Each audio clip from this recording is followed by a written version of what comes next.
Now concerning the matters about which you wrote, it is good for a man not to have sexual relations with a woman, but because of the temptation to sexual immorality, each man should have his own wife, and each woman her own husband.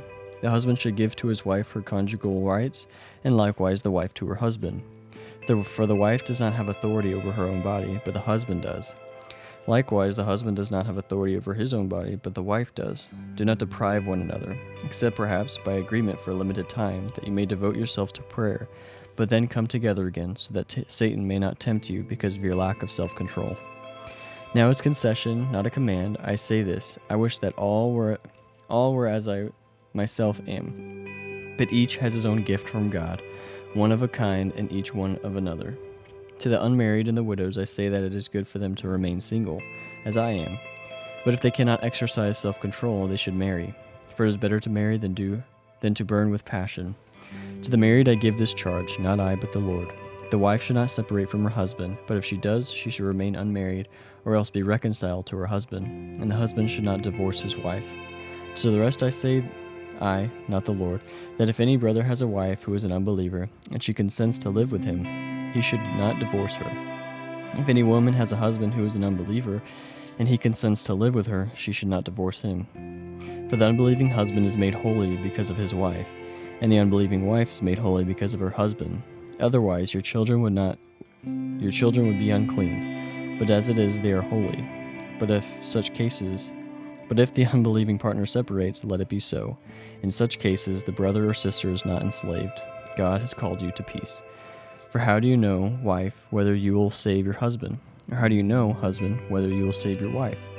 Only let each person lead the life that the Lord has assigned to him, and to which God has called him. This is my rule in all the churches.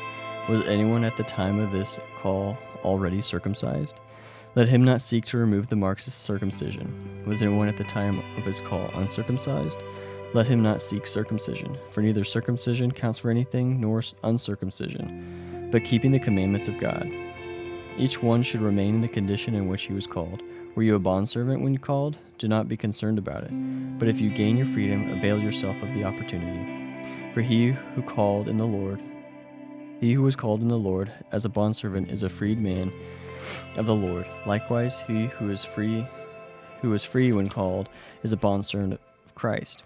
You were bought with a price. Do not become bondservants of men. So, brothers, in whatever condition each was called, let him remain with God. Now concerning the betrothed, I have no command from the Lord, but I give my judgment as one by the Lord's mercy.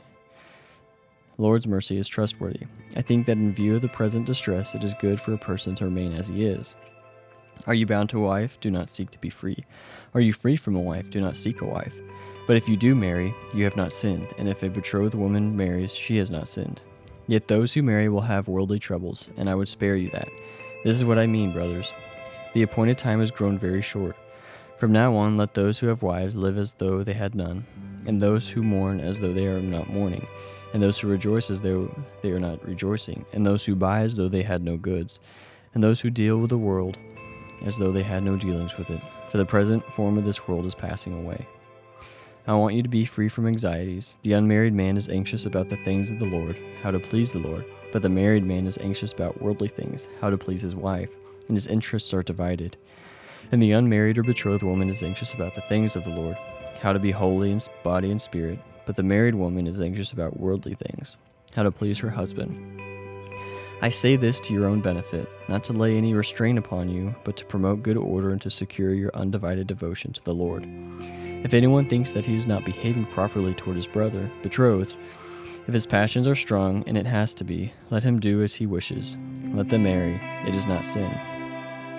But whoever is firmly established in his heart, being under no necessity but having his desire under control, and is determined in his heart